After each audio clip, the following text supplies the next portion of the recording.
Meet Carlo. Everyone on campus knows him as the happy, outgoing, confident student by day and Starbucks barista by night who has a genuine smile from ear to ear. Most of Carlo's peers would never guess that this highly successful student had such a long road to get to where he is today. So at the age of 2, I was adopted. My mother was in a high-speed car chase. It was me, my three other siblings, my 2 sisters, and my brother.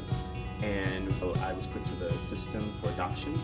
At 2, I was adopted up until the age of 16, and then around 12, 13, things started to go a little bit bad. You know, like, it happens, like sometimes everyone just doesn't need children in their lives. At the young age of 16, he had already been forced to grow up and take care of himself on his own. I had 2 attorneys, I had a banking account, I was working on being emancipated. So like, just from a very early age, I knew what the game was being played, and I played the game. Next thing I know, I was in the back of a car with a caseworker headed to my first group home.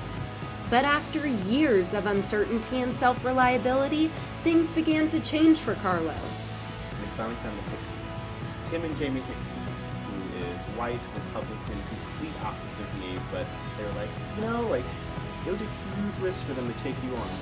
They are definitely the epitome of what I would call family. In a new home with a new family, Carlo began to find some stability with the Hicksons in his hometown of Noonan, Georgia.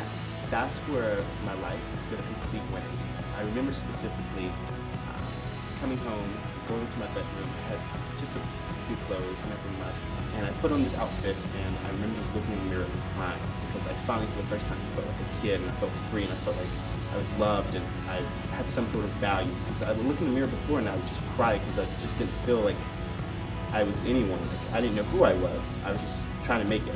Now, as a sophomore at GW, juggling colonial cabinet, clubs, school, and his Senate position for the School of Business, he finds ways to balance his busy schedule while keeping a bright smile on his face no matter what.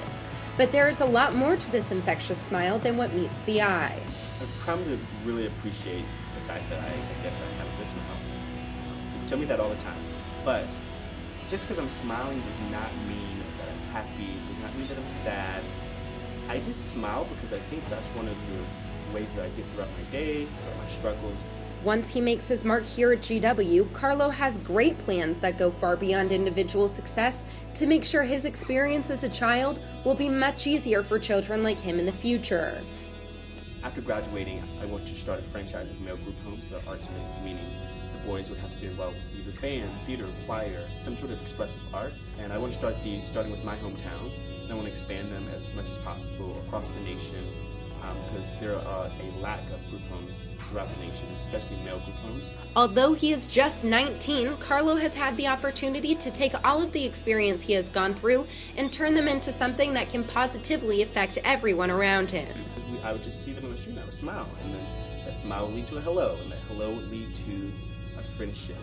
And I just want to make sure people are always open to, you know, being vulnerable to themselves and then being vulnerable to others, because you never know where that might take you.